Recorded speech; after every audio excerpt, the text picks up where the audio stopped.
5 ADHD tips, part 3.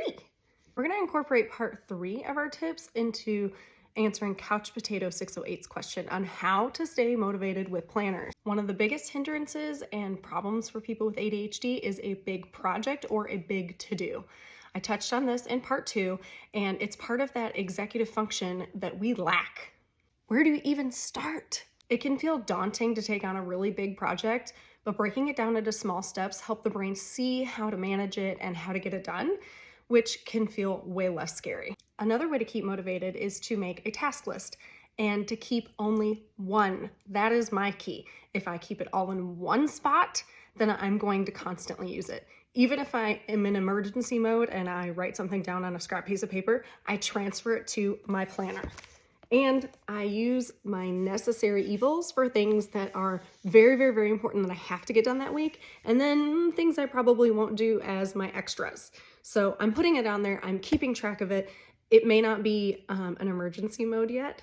There's that pressure aspect of ADHD that we love when something is under a deadline and it's getting closer and closer and we finally feel motivated to do it. So I keep things that aren't as important right here, but all my necessary evils are down in this one list. I've also incorporated this disaster zone.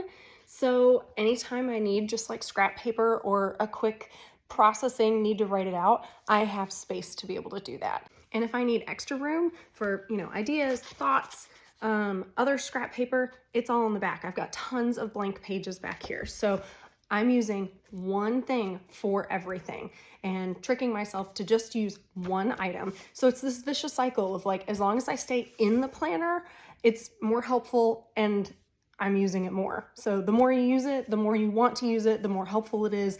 And don't we love a vicious cycle that's actually helpful for us for once? And finally, my last motivational tip, and probably the most important, is your planner fun to use? It's got to speak to you. So for me, it's humor. I gotta have humor. So I made this with extra sarcasm. It's funny. Moody Monday, Terrible Tuesday, Wretched Wednesday. Oh, I love all of those. And the disaster zone, it's gonna keep me engaged. Little quotes every week. Yes, world, truly, you disgust me. Please continue. Other thing, I get lots of colorful pens. Colors speak to me and it helps me, somehow see the organization in my brain a little easier.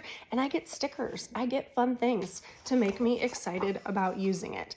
Anyone who orders a Dreadful Disorganizer gets a free sticker sheet. So we even try to make it fun for you. You can order your own Daily Dreadful Disorganizer at dailydreadful.com.